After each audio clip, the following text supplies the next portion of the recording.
Le son des trompettes de l'Apocalypse sera suivi par l'arrivée des 4 cavaliers de l'Apocalypse, des personnages parmi les plus craints du monde chrétien.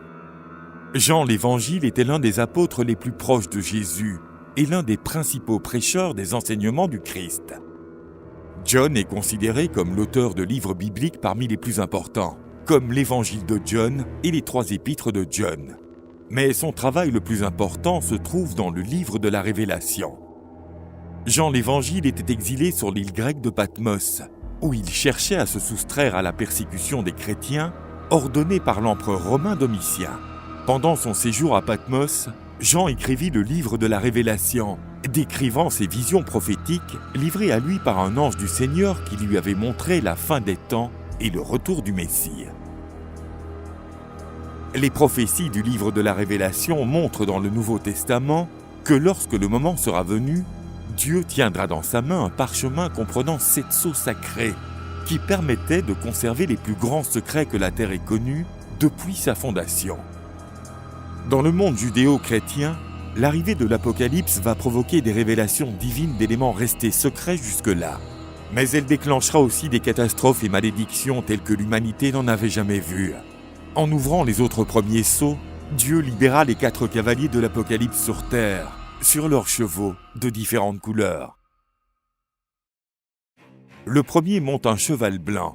Il porte un arc et des flèches, ainsi qu'une couronne dorée. Certaines interprétations disent qu'il s'agirait de Jésus-Christ en personne, tandis que d'autres disent qu'il s'agit de l'Antéchrist, dont la mission est de parcourir le monde en décochant des flèches empoisonnées contenant les germes de toutes les maladies afin de propager la peste sur la terre. Le deuxième cavalier est celui qui répand la guerre. Il porte une épée et monte un cheval rouge. On lui a donné le droit de répandre la guerre sur la terre, poussant les hommes à se tuer les uns les autres. Le troisième monte un cheval noir et est connu comme celui qui apportera la famine dans le monde. Il arbore une balance qui représente la volatilité de la justice, qui peut pencher d'un côté ou de l'autre. La balance représente aussi la rareté de la nourriture dans le monde, les gains d'une journée pouvant à peine acheter une portion de blé capable de nourrir une seule personne, de sorte que les travailleurs aient des difficultés à nourrir leur famille. Le 4e et dernier cavalier est la mort. Il monte un cheval cadavérique d'une couleur jaune pâle. On dit que ce 4e cavalier sera accompagné par Hadès, ce qui signifie qu'il ne sera jamais loin de l'entrée du royaume des morts, où résident d'innombrables démons. L'arrivée du 4e cavalier lance une nouvelle étape de la prophétie, où Dieu permet aux 4 cavaliers de tuer à l'aide d'une épée un quart de la population terrestre en répandant la famine et la maladie et en lançant des attaques de bêtes sauvages sur les êtres humains.